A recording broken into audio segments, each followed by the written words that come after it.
Bien, estimados estudiantes, en esta oportunidad voy a considerar el tema bases teóricas. Esto en vista de que hay reiteradas preguntas de jóvenes estudiantes que siempre están preguntando, profesor, ¿qué es lo que debe contener mis bases teóricas? ¿Sí? Bien, voy al punto. Toda investigación, sin importar el enfoque, sea cuantitativo o cualitativo, requiere de una minuciosa revisión de la literatura. ¿Qué contienen las bases teóricas? Tenemos que poner los conceptos relacionados, teorías relacionadas a nuestras variables. ¿Sí? Entonces, pero alguien pregunta por ahí, entonces, ¿debo de colocar todo lo que encuentre sobre mis variables? No, no. En primer lugar, debo de considerar que existen varias teorías para mi variable. La pregunta es, ¿están completas? ¿Se contradicen entre ellas? ¿Con cuál me voy a quedar y por qué? Probablemente con la teoría que más se adecue a nuestra población u objeto de estudio, o con aquella con quien tenga mayor afinidad temática. Otro detalle, tenemos que considerar las teorías actualizadas, sí. ¿Sí? Teorías actuales, teorías que pueden tener muchos años, pero que todavía están vigentes. Es correcto. Bien, vamos a ir al punto. Tengo aquí un ejemplo, ¿sí? No será perfecto, pero por lo menos poder guiarme como material didáctico. Tengo aquí un título, ustedes dicen, ¿no? Desempeño laboral y calidad de atención en los servicios de publicidad. El primer paso es identificar las variables. Desempeño laboral y calidad de atención. Entonces, en mis bases teóricas, empezaré hablando sobre el desempeño laboral. Luego, hablaré sobre la calidad de atención.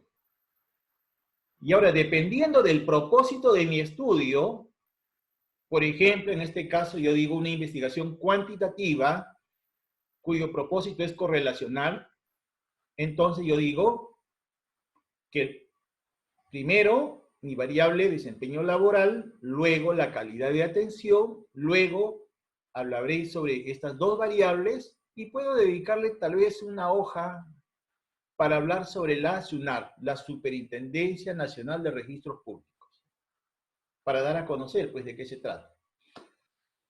Bien, vamos a revisar esto. Dice, bases teóricas. En base a las teorías existentes, porque estoy reconociendo de que hay varias teorías, ¿sí? Se procederá a desarrollar los conceptos relacionados a las variables que forman parte de la presente investigación. Dice, ¿cuál es la primera variable? Lo hemos visto en el título, dice desempeño laboral. Entonces voy a empezar con desempeño laboral. Observen. Existen diversas conceptualizaciones en torno al desempeño laboral. Una de las principales en la cual se basa el desarrollo de la presente investigación es la teoría de Murphy.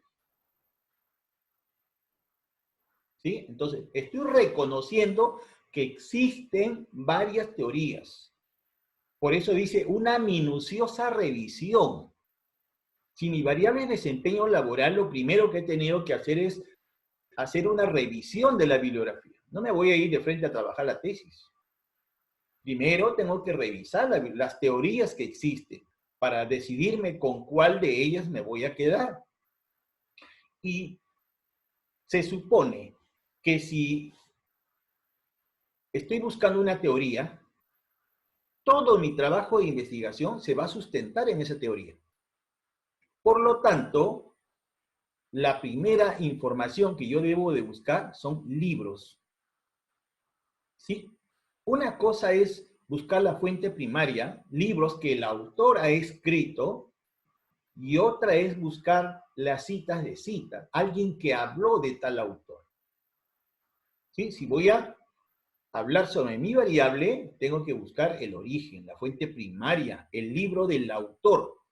Ahora, que luego yo complemente, ¿sí? Voy a complementar jalando de tesis, de artículos. Bienvenido, bienvenido. Pero hay que tener mucho cuidado de dónde sacamos la teoría, ¿sí? Que sea del autor directo, en lo posible.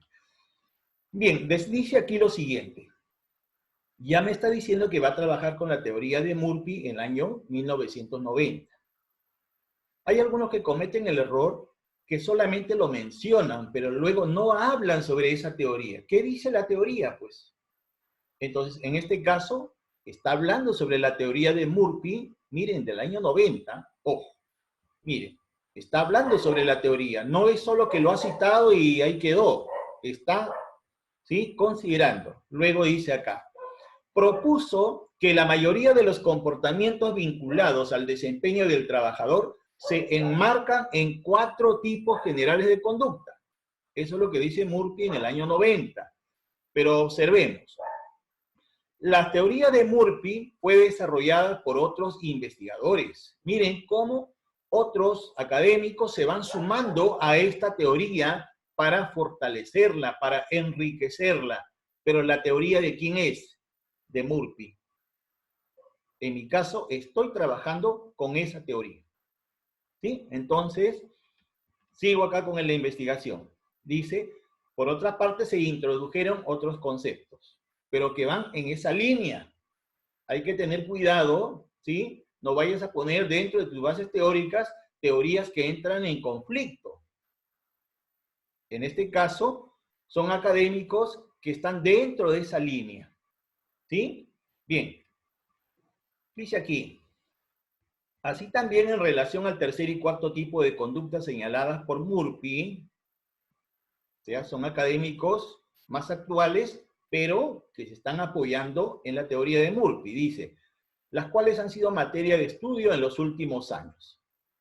Entonces ahí está comentando, ¿sí? Está haciendo el comentario, dice acá, miren, algo muy interesante, ya son otros académicos, pues en este caso Robin en el año 2013 dice lo siguiente, anteriormente, la mayoría de las organizaciones evaluaban únicamente la eficiencia de los trabajadores en base a las tareas incluidas en la descripción de sus puestos de trabajo. Pero actualmente, las organizaciones más orientadas al servicio requieren de mayor información. Bien, en conclusión, ¿qué me quiere decir este autor, este académico? Me dice que está de acuerdo con la teoría de Murphy, pero que hay ciertos cambios. Hay que hacerle ciertos ajustes. ¿Verdad? Entonces, miren, observen, ¿ah? Ya estamos en el año 2014. Miren, la teoría de Murphy, el año 90, y ya estamos en el 2014. Dice, así también Bowling en el año 2014 destaca la existencia de un consenso entre varios autores que concuerda en dimensionar el desempeño laboral en 3 aspectos. Murphy dijo que eran 4. De esos 4, dice que aquí han llegado a un consenso en considerar 3. 3. ¿Por qué? Por los cambios que se han suscitado en los últimos tiempos. Bien, entonces dice, en base a los aspectos expuestos y considerando la teoría de Murphy del año 1990, se plantearon las dimensiones de la primera variable de desempeño laboral de la siguiente manera. Tengo la dimensión 1, luego tengo la dimensión 2, luego tengo la dimensión 3, ¿sí? ¿Cuál es el mensaje que te quiero dar? Que las dimensiones no aparecen por arte de magia. ¿Sí? A veces se le pregunta a un estudiante, ¿y estas dimensiones de dónde las sacaste? ¿Sí? Que de pronto amaneciste inspirado y dijiste, o consideras que porque tienes tantos años de servicio en el trabajo ya crees saberlo mucho. No, hay que tener mucho cuidado. ¿Con qué teoría estás trabajando? Este es solamente un ejemplo. ¿sí? Estamos trabajando con la teoría de Murphy, ¿sí? Si alguien me pregunta, un momento, pero yo he leído un libro en donde dice que son 4. ¿Sí? Como yo he investigado, tengo conocimiento de qué me está hablando este señor. ¿Sí? Entonces, y le puedo preguntar, sí, tú has leído que son 4, ¿me puedes decir a quién pertenece esa teoría? En mi caso, yo sé que estoy trabajando con 3 y sé de dónde viene esta teoría y te la puedo fundamentar. ¿Sí? Entonces, porque usted está realizando un minucioso trabajo de investigación. Entonces, hay que tener mucho cuidado con el tipo de información, ¿sí? Información vigente, vigente. Este trabajo puede venir del año 90, pero ha tenido consenso de los últimos tiempos en donde académicos han consensuado considerarlas como dimensiones de la variable de desempeño laboral. Seguimos. El mismo procedimiento es para la siguiente variable. Digo, mi segunda variable es calidad de atención. Pregunta, ¿cuáles son las dimensiones que vas a considerar de la calidad de atención? Porque decir calidad de atención es muy general. ¿Sí? ¿Cuántos libros se habrán escrito pues sobre la calidad de atención? Entonces la pregunta es, ¿qué vas a considerar de la calidad de atención? Se supone que has revisado la literatura, la información. ¿Sí? Entonces, acá me dicen este trabajo, por ejemplo, ¿no? La presente investigación desarrolla esta variable en base al modelo el cual, de Parasumarán, el año 1988. Me está diciendo con qué teoría está trabajando, ¿sí? Probablemente porque se ajusta a su población, a su objetivo, ¿sí? Bien, a ver, vamos aquí. Afirma que existen otros conceptos de calidad. Por ejemplo, las normas de calidad ISO, ¿sí? O sea, no desconoce, tiene conocimiento.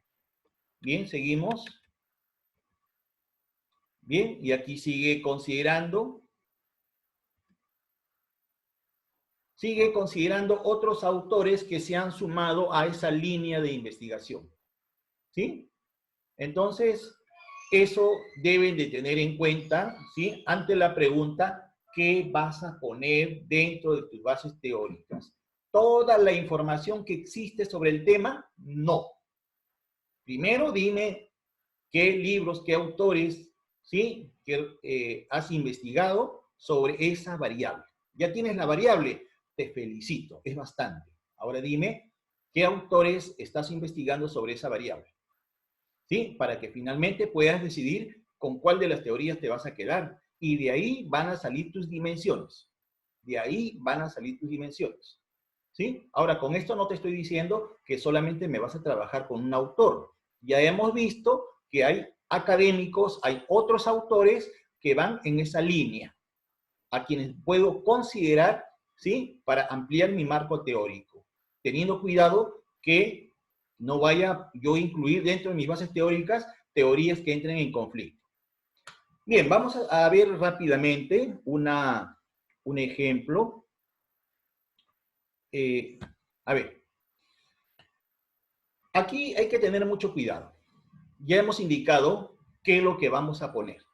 Ahora vamos a indicar cómo lo vas a poner la información. ¿Sí? No se trata de que encontraste el libro, ¿sí? Y me vas a agarrar y copiar toda la página. No, profesor, pero le estoy poniendo el autor y la página. Mire, ese libro, está bien, ese libro. Pero tienes que leer, analizar, interpretar, tienes que inferir, encontrar la idea principal del autor. En toda esa página puedes encontrar un párrafo, tal vez, ¿sí? Esto puede ser menor a 40 palabras, mayor a 40 palabras. Si fuera menor a 40 palabras, le vas a dar esta presentación. Lo vas a poner, aquí lo he sombreado de color amarillo, entre comillas, mira, entre comillas, ¿sí? Inicia con el autor, el año y termina con la página. Inicia con el autor, el año y termina con la página. Esta cita se encuentra dentro del párrafo. Esto que no he coloreado, ¿palabra de quién es? Son palabras de quien está haciendo el trabajo de investigación, pues.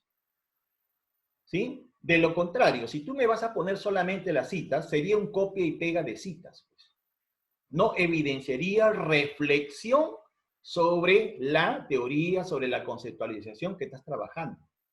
No evidencia reflexión. Pues, ¿dónde está tu aporte? ¿Queda claro? Entonces, no es suficiente con que las citas estén bien hechas. Tiene que evidenciar reflexión de usted.